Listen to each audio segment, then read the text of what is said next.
जनों और देवियों, अंधविश्वास से ऊपर उठो और मोह से ऊपर उठो। दो काम करना है, अंधविश्वास को छोड़ो, मोह को छोड़ो। भूत प्रेत आपको लोगों को लगते हैं। शमशान में अगर रात में जाओ तो कांप जाओगे, भूत पकड़ लेगा और पकड़ लेता है, आपको परेशान कर देता है। लेकिन उसी शमशान में गाय बैठी रहती है, उसका बच्चा बैठा रहता है, प्रेत कुछ नहीं करता। और कब्रों में चींटियां रहती हैं। चींटियां कितनी छोटी जानवर हैं, आप सोचिए आप कितनी चींटियों के बराबर होंगे। तौला जाए तो कितनी चींटियां दूसरे तरफ चढ़ेंगी आपके तराजू पर। और चींटियों का प्रेत भूत कुछ नहीं कर पाता है। वो कब्रों में रहती हैं, रेंगती रहती है रात दिन। अब आपको भूत चढ़ बैठता है, क्योंकि भ्रम में हो। जो भ्रम में है वही भूत मानता है। ये भ्रम भूत सकल जग खाया। भूत प्रेत नाम का कोई जानवर कहीं नहीं है। इसका भ्रम बिल्कुल छोड़ दो। ग्रह टेढ़ा होता है, बिल्कुल झूठ बात है। ग्रह आकाश में हमारे ऊपर कैसे टेढ़ा रहेगा? और हमारे ऊपर टेढ़ा रहेगा तो आपके ऊपर सीधा कैसे रहेगा? खुले आकाश में जितने लोग बैठेंगे दिन में, तो सूरज की गर्मी सबको बराबर लगेगी। एक को लगे एक को न लगे, कैसे? प्रेत भूत के समान ये ग्रह टेढ़ा होना भी बकवास है। ग्रह तो हैं लेकिन वो टेढ़े हैं हमारे ऊपर, गलत बात है। और पूजा करने से वो सीधे कैसे हो जाएंगे? पंडित कहते पूजा लो तो सीधा हो जाएगा। पूजा करके कोई एक बल्ब बुझा नहीं सकता है, स्विच ऑफ करना पड़ता है। तो ग्रह टेढ़ा है, झूठ। और ग्रह पूजा करके शांत होता है, ये भी झूठ। हाथ की रेखा किसी को न दिखाओ, हाथ से काम करो। हाथ की रेखा दिखाते, हाथ की रेखा टेढ़ी मेढ़ी रहती है, उसकी चिंता क्यों करते हो? पंडित अपने हाथ की रेखा का पता नहीं पाता है। मैंने इसी जन्म कुंडलियाँ पढ़ी हैं कि उसने वो बच्चा पैदा हुआ, जन्म कुंडली पंडित ने बनाई, तो 80 वर्ष की उम्र उसमें लिखी कि 80 वर्ष ही जिएगा, और वो 3 वर्ष में मर गया। लखनऊ के एक ज्योतिषाचार्य थे, ज्योतिष में बड़े विज्ञ, ब्राह्मण पंडित विद्वान, और मात्र एक ही लड़की उनकी थी, और धनी थे। बड़ा लाड़ दुलार था बेटी के लिए कि मैं ऐसे दूल्हा से शादी करूँगा कि हमारी लड़की बड़ी सुखी रहेगी। तो जन्म कुंडली लड़की ले लेते थे और वर खोजने जाते थे। तो वर की जन्म कुंडली से नहीं मिले तो छोड़ते जाते थे। लड़की 27 वर्ष की उम्र की हो गई और जन्म कुंडली कहीं नहीं मिली। बहुत चिंतित थे। ऐसा संजोग एक जगह जन्म कुंडली खूब मिल गई। बहुत हर्षित हुए कि देर भले हुई, लेकिन लड़के की जन्म कुंडली लड़की से खूब मिल रही है। बड़े धूमधाम के साथ शादी हुई। रात में शादी हुई, बारात आई थी, बड़ा बाजा गाजा, बड़ा उत्सव। शादी के बाद लड़का भोजन किया, भोजन करके लेटा और पेट पीड़ा हुई और 2 घंटे में मर गया। वज्र गिर पड़ी। दूल्हा और दुल्हन एक दूसरे का मुख भी नहीं देख पाए, ऐसी जन्म कुंडली मिली। ये जन्म कुंडली चक्कर। जन्म कुंडली कभी न बनवाओ। बच्चा पैदा हो, तिथि मिति लिख लो, बस हो गया। दिशाशूल नाम की कोई चीज़ नहीं है। कहते मंगल बुध उत्तर जाओ तो काल है, लेकिन मंगल बुध को भी उत्तर दिशा के लिए बसें ट्रेनें छूटती हैं। बृहस्पति को दक्षिण जाओ तो काल है, ये भी झूठ है। बृहस्पति को दक्षिण के लिए बसें ट्रेनें छूटती हैं। अंग फड़कने से हानि लाभ की कल्पना करते हैं। पुरुष का दायां और स्त्री का बायां अंग फड़कता है तो अशुभ है, शुभ है। पुरुष का दायां फर्क है, स्त्री का बायां तो शुभ है, और स्त्री का दायां फर्क है और पुरुष का बायां तो अशुभ है। ये सब झूठ है, कुछ नहीं। कोई अंग फर्क है, कोई चिंता ही मत करो। वायु विकास से अंग फड़कता है। कहीं चले, कुछ पूछे, छींक दिया कोई, अरे छींक दिया, नाक में टेंशन आ होगा, छींक हो गई, छींक से क्यों डरते हो? बिल्ली रास्ता काट दे तब तो महाविनाश है। बिल्ली को उधर जाना था, चली गई, बस क्यों परेशान हो? मैं राजस्थान में था, राजस्थान से मुझे गुजरात आना था, भरतपुर के पास था। तो गाड़ी आई, बैठा और स्टेशन जाना था, वहीं से ट्रेन पकड़ना था बड़ौदा के लिए या सूरत के लिए, याद नहीं, गुजरात आना था। तो गाड़ी जैसे चली तैसे बिल्ली आगे से निकल गई। ड्राइवर ने कहा, हा बिल्ला, यानी हाय बिल्ली आ गई। हम क्यों डरता क्यों, चल बिल्ली क्या करेगी। तो वो घबराए कि घबराओ मत, तुम को गया, स्टेशन पर पहुंच गया, कुछ नहीं हुआ, और ट्रेन पर बैठा और गुजरात आया। पूरी यात्रा बढ़िया रही, कुछ फर्क नहीं। धोबी अगर देखे तो शुभ है और तेली को देखे अशुभ है, झूठ बात है। तेली का बड़ा उपकार है समाज पर। तिलहन का उसने पता लगाया। पूरा काल में जब तेल ओल का कुछ पता न होगा तो ऐसे व्यक्तियों का समूह ये वनस्पतियों में देखा तो सरसों उगते होंगे, पता लगाया इसमें तेल है, निकाला, प्रयोग किया, प्रकाश में काम दिया, प्रकाश जलाने में, पकवान बने, दवाइयाँ बनी, देह में लगाए, बहुत बहुत काम तेल से होने लगा। तिलहन का पता लगा करके तेल ऐसा रत्न पदार्थ समाज को जिसने दिया, उसका मुख देखना तो पुण्य है, पाप कैसे हो गया। मैं विरक्ति मार्ग में जिस दिन निकला तो मेरे सामने एक तेली तेल सिर पर रखे हुए बेचने निकला था, दरवाजे पर आ गया। वो नाम था ढोड़े, ढोड़े काका हम लोग कहते थे। ढोड़े काका आ गए दरवाजे पर, मैं निकला, वो समझ गए कहीं जा रहे हैं। आदमी कहीं जाता है थोड़ा साफ कपड़ा पहन लेता है। तो मुझे देखा तो दुखी हो गया, कहे बच्चा हम आ गए, बड़ा गलत कि आप कहीं जा रहे हैं। मैंने कहा काका आप आ गए, मेरा शुभ हो गया, आपको देख के मेरा मंगल हो गया।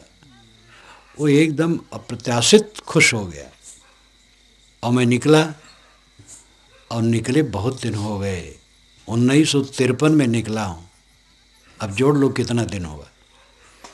और अपने मार्ग में मैं पूरा सफल हूँ। कहाँ मंगल हुआ? ढोड़े काका तेली को मैं देखा था और मैं पूरा सफल हूँ। इस सारे अंधविश्वास को एकदम खत्म कर दो। मिट्टी पत्थर के देवी देवता नहीं होते हैं, प्राणी देवी देवता। देखो इधर देवता बैठे, उधर देवियाँ बैठी। मिट्टी पत्थर के देवी देवता लोग बनाते रहते, वो बनाते रहेंगे, उसका विरोध न करो। जो जैसा समझता है, करता है, पूछता है, पाछता है, जैसी भावना है वैसा करता है, लेकिन स्वयं तो ऊपर रहो इन भावनाओं से। सच्चे देवी देवता को समझो, जो बोलें, चलें, खाएं, पिएं, जो अपनी मक्खी भी न हाँक सके, वो आपका क्या कल्याण करेगी। सोचो, मूर्ति और चित्र केवल स्मारक हैं। संत और महापुरुषों की मूर्ति और चित्र कहीं हैं तो उन्हें रख दो ठीक से, स्वच्छ रहे वो, उस पर मकड़ी जाला न बना ले, धूल न जम जाए, सफाई रख दो, ये उसकी पूजा है। अगर वो दाल भात खाए तो खिला दो, नहीं खाता है तो खिलाने की क्या ज़रूरत है। अगर वो आशीर्वाद दे तो प्रणाम जरूर करो, और आशीर्वाद नहीं देता तो प्रणाम करने की क्या ज़रूरत है। उससे लाभ यह है कि महापुरुषों के चित्र मूर्ति देखेंगे तो मन प्रसन्न होगा, अच्छा ख्याल आएगा, यही लाभ है। अब उससे आप पुत्र चाहो, धन चाहो, कल्याण चाहो, क्या देगा बेचारा। जो स्वयं चुरा जाता है, मंदिरों से मूर्तियां चुरा जाती हैं, भगवान स्वयं चुरा गए बेचारे, अपनी रक्षा नहीं कर पाए। तो विवेक के नेत्र खोल करके काम करो। कबीर साहब ने खंडन नहीं किया है, लोगों की आंखों में उंगली डाल करके जगाया है। ये खंडन थोड़े है, ये सत्यता है। सत्य बात को बताना एक खंडन नहीं होता है। परमात्मा कहीं आकाश में है और वो मिलेगा, मिलेगा तो छूट जाएगा। मिली हुई वस्तु छूटती है। अगर परमात्मा मिलेगा तो छूटेगा जरूर। ऐसी छूटने वाली चीज़ के लिए क्या परेशान हो। परमात्मा मिलेगा नहीं, क्योंकि परमात्मा बिछुड़ा ही नहीं है। परमात्मा आपका आत्मा है। आप कौन है? परमात्मा है। परमात्मा कहते परम आत्मा, उच्च आत्मा। प्रेत आत्मा, दुष्ट आत्मा, शुद्ध आत्मा, महात्मा, परमात्मा, इन सारे शब्दों में आत्मा ही मुख्य है। प्रेत तो विशेषण है। प्रेत आत्मा, प्रेत का मतलब गया हुआ। गया हुआ आत्मा को प्रेतात्मा कहते। शरीर छोड़ के चला गया तो उसको प्रेतात्मा कहते हैं। और जो गलत स्वभाव का है उसको दुष्ट आत्मा कहते हैं। और जो अच्छे स्वभाव का उसको शुद्ध आत्मा कहते हैं। और जो इंद्रियजित है उसको महात्मा कहते हैं। और जो गुणातीत हो गया, शोक मोह से मुक्त हो गया, जिसका मन सब समय निर्मल है और शोक मोह से मुक्त है, द्वंद्वातीत, उसको परमात्मा कहते हैं। तो आत्मा ही है वो। प्रेत आत्मा, दुष्ट आत्मा, शुद्ध आत्मा, महात्मा, परमात्मा आत्मा ही है। वो भूल से देह छोड़ करके गमन किया इसलिए प्रेत आत्मा हो गया, और भूल से अपने स्वभाव को खराब किया इसलिए अशुद्ध आत्मा है। और भूल सुधार लिया तो शुद्ध आत्मा हो गया। जब इंद्रियों को जीत लिया तो महात्मा हो गया। और शोक से मुक्त हो गया तो परमात्मा हो गया। है वो आत्मा ही। जैसे मनुष्य है, मनुष्य है, पढ़ा लिखा तो कलेक्टर हो गया, कमिश्नर हो गया, तो है तो मनुष्य ही। ये सब विशेषण है। परमात्मा कहीं बाहर नहीं बैठा है जो मिलता है। परमात्मा आत्मा है जो सब के अंदर में बैठा है। और घूम घुमा करके बातें सब कहते हैं। दो धारा है, कुल मिलाकर के ज्ञान की दो धारा है। वैसे शाखाएं बहुत हैं, लेकिन उसको हम मोटा मोटी देखें तो दो धारा है। एक विश्वास धारा है और एक विवेक धारा है। विश्वास धारा कहती है कि आत्मा से परमात्मा अलग है। विवेक धारा कहती है कि आत्मा ही परमात्मा है। जैसे इन दोनों के महानायक का नाम आप ले सकते हैं, एक कबीर, एक तुलसी। कबीर विवेक धारा के हैं और तुलसी विश्वास धारा के हैं। गोस्वामी तुलसीदास जी मानते हैं कि परमात्मा आत्मा से अलग है। जीव अनेक, एक श्रीकंता। जीव अनेक हैं और श्रीकंत मायाधिपति परमात्मा एक है और जीव अनेक है। इस प्रकार विश्वास धारा के वो नायक हैं गोस्वामी जी। कबीर साहब विवेक धारा के नायक हैं। जे खोजत कल्पों गया घटई माई सो मोर, गाढ़ी बाढ़ी गर्भ गुमानते ताते पर गई दूर। नर नारायण रूप है तू जन जाने दे, दिल माँ खोज दिलहि माँ खोजो यह करी मारा माँ। तो विवेक धारा के नायक कबीर साहब हैं। विश्वास धारा के नायक गोस्वामी जी हैं। लेकिन गोस्वामी जी भी कहते हैं अस प्रभु हृदय अछत अविकारी। प्रभु तो हृदय ही में बैठा है। अब आप सोचो हृदय में कितना परसेंटेज जीव है और कितना परसेंटेज परमात्मा है, इसका निर्णय करो। जीव भी हृदय में है और परमात्मा भी हृदय में है, तो कितना कितना परसेंटेज दोनों है। क्या अनुभव होता है? हृदय में तो एक ही चेतन का अनुभव होता है, मैं के रूप में। मैं हूँ, मैं खाता हूँ, मैं जाता हूँ, मैं आता हूँ, मैं काम करता हूँ, मैं काम करूँगा, मैं काम नहीं करूँगा। जो मैं कहने वाला आत्मा है हृदय में, एक ही का तो अनुभव हो रहा है, दो का तो अनुभव नहीं हो रहा है। हृदय निवासी है परमात्मा, हृदय निवासी है आत्मा। ये भाषा आत्मा परमात्मा दो कह दिए, दो नहीं है। आत्मा ही परमात्मा है। विश्वासवादी भी घूम करके कहते हैं, लौट करके आते हैं, सिया राम में सब जग जानी। गोस्वामी जी के बहुत ऐसे पद हैं कि लौट करके आत्मा के विषय में कहते हैं। यहाँ तक कहते हैं, अनुराग जे निज रूप सो जगते विलक्षण जानिए। जिसको निज रूप से अनुराग है वो जगत से विलक्षण होता है। जीव पाव निज सहज स्वरूपा, और तब से उस सहज स्वरूप समारा। तो सहज स्वरूप, निज स्वरूप, आत्मा, ये विश्वास धारा के नायक गोस्वामी जी भी कहते हैं। इसलिए परमात्मा बाहर है ऐसा मान करके भटकने की जरूरत नहीं है। आत्मा परमात्मा है। काम करने की चीज क्या है ये समझो। दुख क्यों है? जन्म हुआ तो क्या फल मिलता है सबको? जन्म हुआ और जन्म के बाद रोते रोते रोते रोते मर गए, यही फल होता है। जहाँ शरीर जन्मा तो जिंदगी भर रोना है और अंत में मर जाना है, यही सब करते हैं। धनी निर्धन, निर्धन रोता है, धनी रोता है। अशिक्षित रोता है, शिक्षित रोता है। चपरासी रोता है, कमिश्नर कलेक्टर भी रोता है। अभाव, असंतोष, पीड़ा, कसक, इस सब के मन में है। मैंने गलत निर्णय लिया, इसका पश्चाताप। मैं गलत बोल गया, इसका पश्चाताप। जो काम किया अच्छा नहीं हुआ, जिस भोग में पड़ा अच्छा नहीं हुआ, पश्चाताप। ऐसा करता तो ऐसा होता, ये पश्चाताप। प्रिय व्यक्ति मर गया, रात दिन नींद नहीं आ रही, धन नष्ट हो गया, महा दुख हुआ। धन कम है, दुख हो रहा है। धन ज़्यादा है, दुख हो रहा है। उसको कैसे सुरक्षा रखें? अपने भाई बंधु से डर, अपने बच्चे से डर हो रहा है कि ये कहीं कुछ गड़बड़ न कर दे। हर चीज़ में तो झंझट है। पद प्रतिष्ठा मिली, पद छूट न जाए, धक्का देने वाले चारों तरफ से लोग हैं। ऐसी सी गड़बड़ी मचा देते हैं कि उनको गिरा देते हैं और आदमी गिर जाता है। एक अफसर को तो घूस में फंसा दिया गया, घूस लिया नहीं था, षड्यंत्र किया गया, उसके सामने भेजा गया पैसा, और वो कहा हाँ पैसा क्यों लाए हो? बस पकड़ने वाला पकड़ लिए कि आप घूस लिए। बिल्कुल निरपराध बेचारा अफसर, बड़ा परेशान हुआ, मुकदमा चला, अंत में छुटा क्योंकि सही था।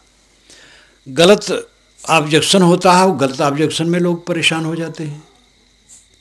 दुनिया में चारों तरफ उपद्रव है, दुख है, खींचतान है, परेशानी है। जिनको लोग अपना मानते हैं वही लोग खींचते रहते हैं, वही लोग विपरीत बात करते रहते हैं। कलह, कुवासना, कुसंस्कार चित्त को जलाते रहते हैं। तृष्णाएं परेशान करते हैं, ये चाहिए, वो चाहिए, वो चाहिए। नई नई कामनाएं बनती रहती हैं। कुमार अवस्था में जो आशाएं, कामनाएं होती हैं और उनका स्वप्निल राज मन में होता है, जवानी और अधेड़पन में वो इतना टूट टूट करके बिखरता है, ये आदमी दुखी होता है। जब बच्चा गोद में आता है मन कितना खुश हो जाता, लेकिन उसके 20-25 वर्ष के बाद उसी बच्चे से उसको परेशानी होती है। वो सोचता है कि बच्चा न होता तो अच्छा होता। इतने तक लोग पहुंच जाते हैं दुख में। जो बच्चा आज्ञाकारी है उससे भी संतोष पूरा नहीं है। आदमी हरदम तो जलता है। जन्मा और जलना शुरू हुआ, और चित्त में जलते जलते अभाव, असंतोष, पीड़ा, वैमनस्य, कलह, अतृप्ति, इसी में मर गया। क्या पाया? इसकी सार्थकता है जब द्वंद्व से अपने को ऊपर रखे। और द्वंद्व आएंगे, संसार द्वंद्वात्मक है। जड़ और चेतन दोनों विरोधी हैं। एक तत्व दूसरे तत्व के विरोधी हैं। मिट्टी, पानी, आग, हवा, मोटे रूप में 4 तत्व हैं, एक दूसरे के विरोधी हैं। गर्म, ज़्यादा गर्मी पा जाए, पानी भाप बन करके उड़ जाएगा। ज़्यादा पानी पा जाए आग बुझ जाएगी। एक तत्व दूसरे तत्व के विरुद्ध है, उनमें आपस में द्वंद्व है। द्वंद्व है इसीलिए निर्माण है, द्वंद्व ना हो तो निर्माण नहीं होगा। ये भी अद्भुत स्थिति है प्रकृति की। द्वंद्व है इसीलिए निर्माण है, और पूरे निर्माण में द्वंद्व है। द्वंद्व से सब काम चल रहा है, और द्वंद्व में कला है। द्वंद्वात्मक जगत है। जो पूछता है वही गाली भी देता है, सत्कार करता हुआ तिरस्कार करता है, आदर करता हो निरादर भी कर सकता है, जो सुख देगा वो दुख भी दे सकता है। ये संसार चलता है इसे। इसको सहने के लिए तैयार हो, भावुक हो, मन कोमल है, बड़ा कोमल, बड़ा कोमल, इतना विलासी, इतना आराम तलब कि दुनिया भर का सुख केवल आपको चाहिए और दूसरों को नहीं। ये छोड़ दो, कांटे के पथ पर चलने की सोचो। अपने निकट से निकट के लोगों से विरोध पा करके भी हम विचलित नहीं होंगे और उनके प्रति द्वेष नहीं करेंगे। ये सोचो। जो अपने निकट हैं और प्रिय हैं और समझदार हैं, वे भी अगर हमारे लिए कटु कह दें तो भी हम दुखी नहीं होंगे और उनके प्रति द्वेष नहीं करेंगे। सबसे अधिक दुख कहाँ होता है? कहा जाता है कि कबीर साहब के एक शिष्य ने एक रोड़ी फेंक दी थी कबीर साहब पर, तो कबीर साहब बहुत दुखी हो गए। और एक ने उन पर पत्थर फेंका था, उसमें कुछ नहीं दुखी हुए थे। कहावत है।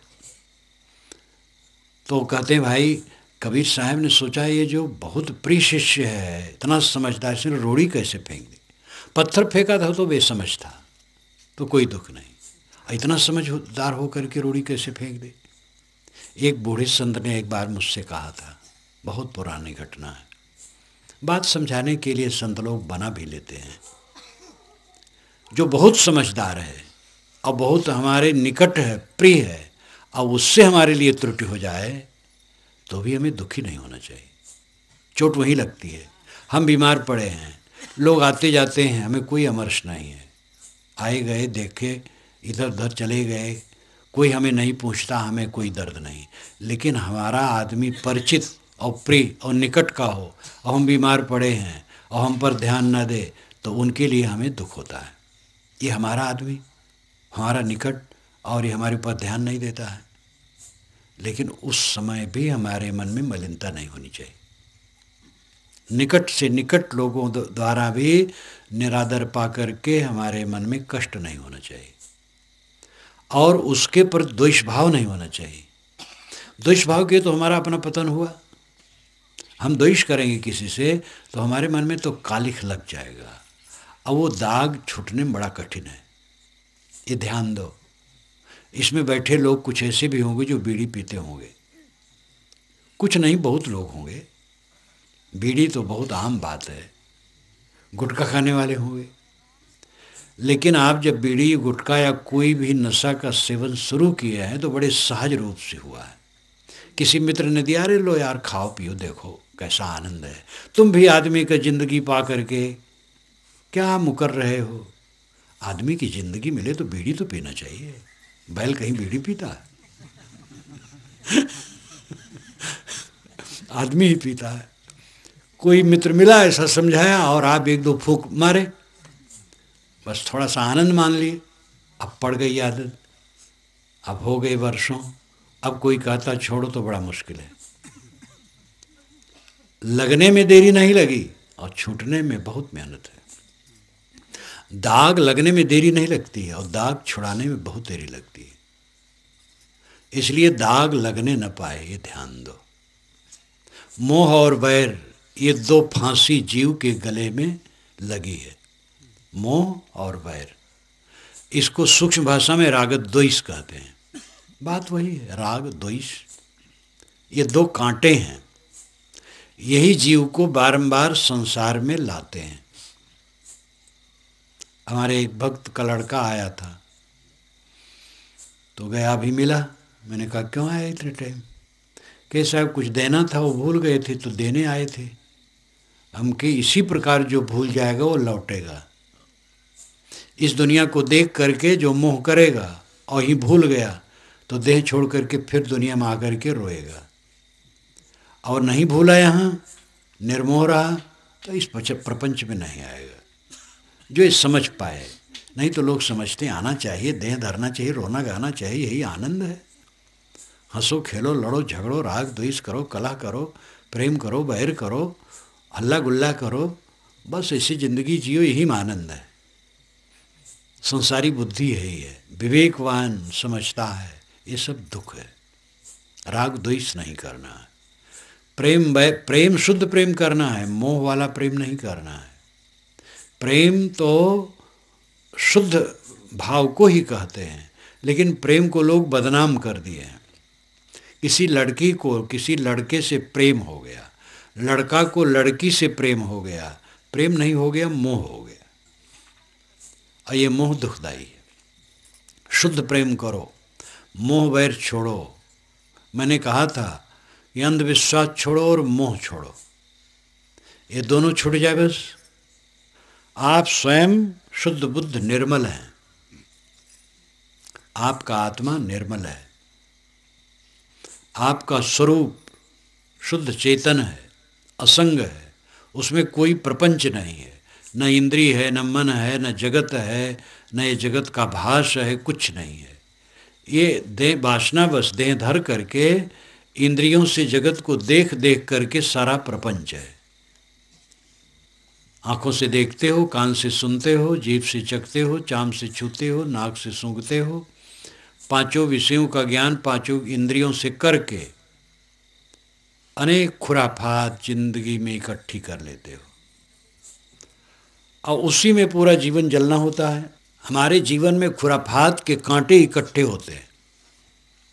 कोई कोई पेड़ ऐसा होता है जो नीचे से ऊपर तक कांटे कांटे होते हैं, खूटियाँ खूटियाँ होती हैं।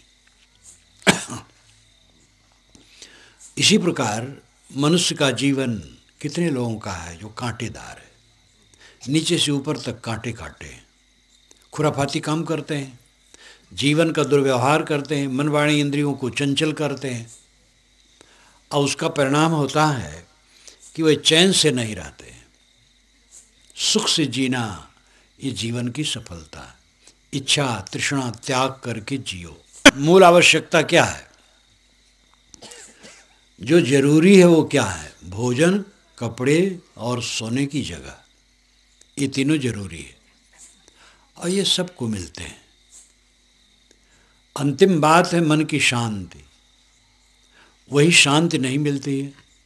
भोजन जितना हम करते हैं उसका कई गुना घर में है। कितने लोगों के तो ऐसा है कि लाखों करोड़ों गुना है, सामान्य लोगों के भी कई गुना रहता है। कपड़े भी काम भर के हैं, मकान भी हमारे शरीर से बड़ा है, सबके पास है। पक्का मकान हो, झोपड़ी हो, फूस हो, कपड़ा हो, छाया चाहिए और क्या है। गुजर बसर की चीज़ें जो ज़रूरियत हैं उनकी कमी नहीं है। कमी है मन की शांति की। आदमी हरदम कलह में पड़ा रहता है, बैर विरोध मोह। मोह तो थोड़ा करता है और उसी में बैर विरोध शुरू हो जाता है और कलह कलह में ज़िंदगी बीत जाती है। चित्त की अशांति, पीड़ा, दुर्भावना, अनेक संकल्प विकल्पों में आदमी जलता रहता है। सारे संकल्प विकल्प बीती हुई मुर्दा घटनाओं की है या भविष्य के स्वप्निल संसार के हैं। बीती हुई घटनाएं, किसी ने कुछ कहा था, लिया था, कुछ दिया था, बना था, बिगड़ा था, मिलने पर अनुकूल हुआ था, प्रतिकूल हुआ था। बीती हुई घटनाओं के संकल्प विकल्प होते हैं और आगे के लिए स्वप्निल संसार मनुष्य रचता है, एक सपने का संसार, और उसके लिए वो कल्पना करता रहता है, संकल्प विकल्प करता रहता है। सारे संकल्प विकल्प झूठे होते हैं। जो रात दिन मन को चालते हैं, पीड़ित करते, वो सारे संकल्प झूठे हैं। 10 बरस के पहले आपको किसी ने अपमानित किया था और किसी ने सम्मानित किया था। इन दोनों बातों को लेकर के मन में हर्ष और शोक की कल्पनाएं उठना क्या मतलब रखता है? यही संकल्प विकल्प है। बुरी घटना को याद करके उत्तेजित होते रहना, अच्छी घटना को याद करके सम्मोहित होते रहना, यही संकल्प विकल्प है, जो बिल्कुल झूठे हैं। और समय बर्बाद करना, चित्त को खराब करना है, शांति को नष्ट करना है। भविष्य में ये होगा, वो होगा, ऐसा भोगूंगा, ऐसा पाऊंगा, ऐसा हो जाएगा, ये स्वप्निल संसार रचना नवयुवक प्राय इसको ज़्यादा रचता है। और अविवेक जहाँ है बूढ़ा भी रचता है, नौजवानी में प्राय होता है। किशोर को 8-10 बरस की उम्र से ऊपर हुआ और उसके मन में सपना का संसार बनता चला जाता है। उम्र और बड़ी 16-17 का हुआ और उसका संसार विकसित हुआ मन में। इस प्रकार वो संसार सपने का बनाता जाता है। जब जवान होता है, कार्यक्षेत्र में उतरता है, नौकरी चाकरी या कोई भी काम करता है, विवाह शादी होता है, बच्चे होते हैं, एक एक सपने टूटते चले जाते हैं। सब सपने टूट करके बिखर जाते हैं और वही बातें बीती हुई हो जाती, फिर उसी को उठाता धरता है। बीती हुई घटनाओं और भविष्य की कल्पनाओं को लेकर के सारे संकल्प विकल्प होते हैं। जो क्षणिक घटनाओं के तो हैं ही, मरे हुए भी हैं। जो घटनाएं बीत गई वो मरी हुई हैं और सब कुछ क्षणिक है। मन संकल्प विकल्प जितना होगा क्षणिक का होगा, क्षण मात्र में हुआ और गया, और उसको लेकर के आप पच रहे हैं वर्षों वर्षों। ये अविद्या का पसारा मन का है। इसको समझो। मन के संकल्प विकल्प को शांत रखो। अकेले में बैठो, मन के संकल्प विकल्प शांत करो। देखो मन क्या सोचता है। 50 वर्ष के पहले, 10 वर्ष के पहले कुछ अनुकूल प्रतिकूल घटना घटी है, उसको सोच रहे हो और सोचते चले जा रहे हो। 1-1 घंटा, 2-2 घंटा उसी में पच रहे हो। क्या मतलब है? जब घटना घटी थी, उस घटना की स्थिति के आदमी आज नहीं रह गए हैं। जो हैं भी उनका मन दूसरी तरह हो गया है। वही आदमी कट कह देता है और वही आदमी मीठ बोलता है। हो जाता, भूल चूक हो जाती है। अच्छे लोगों से भी भूल चूक हो जाती है। जबकि वो भूल को निकाल देते, वो मन में नहीं रखते हैं। अब आप अपने मन में बसाए बैठे हैं। सामान्य आदमी का भी चित्त बदलता है। मैंने 2 बैरियों को देखा है कि आपस में इतने घुल मिल गए कि एकदम मित्र हो गए। दुष्ट स्वभाव वालों को देखा गया कि वो सज्जन हो गए। परिवर्तनशील संसार है, वो द्वंद्व तो हर जगह काम करता है। इसलिए मन में गांठ बना करके न रखो। गांठ जितनी जबरदस्त होगी, संकल्प विकल्प उतने अधिक भयंकर होंगे और उतने चित्त जलेगा। साधक का काम है अपने संकल्प विकल्प को तोड़े। ज्ञान के ग्रंथ पढ़ो, ज्ञान की बातें संतों के मुख से और सीडी इत्यादि से सुनो और उनसे अपने चित्त को शुद्ध करने का काम करो। और सुबह शाम बैठ करके अपने चित्त को देखो। व्यर्थ के संकल्प विकल्प उठने न दो। जो आए उसका ख्याल हटा दो। मरी मरी बात जिसमें न कुछ सर है, न पैर है, न कुछ वजह है। आज से 30 वर्ष पूर्व मुझे किसी ने अपमानित कर दिया था, तो क्या सोच करके क्या होगा? उसी के पास जाओ, अगर जीवित भी हो तो बेचारा आदर करेगा। कर दिया था तब कर दिया था, अब वो आदर करेगा। और उसी अपमान को तुम ले करके जप रहे हो। ऐसे कोई सम्मान किया उसको जप रहे हो। तो ये मन का रोग है, संकल्प विकल्प। और ये निरर्थक नहीं, अनर्थक है। अपने मन के गर्दा गुब्बार को शांत करो।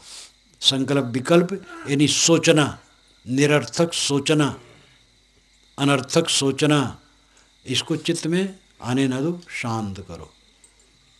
और रोज़मर्रा का जो जीवन है, प्रतिदिन का जो जीवन है, उसमें समता का बर्ताव करो।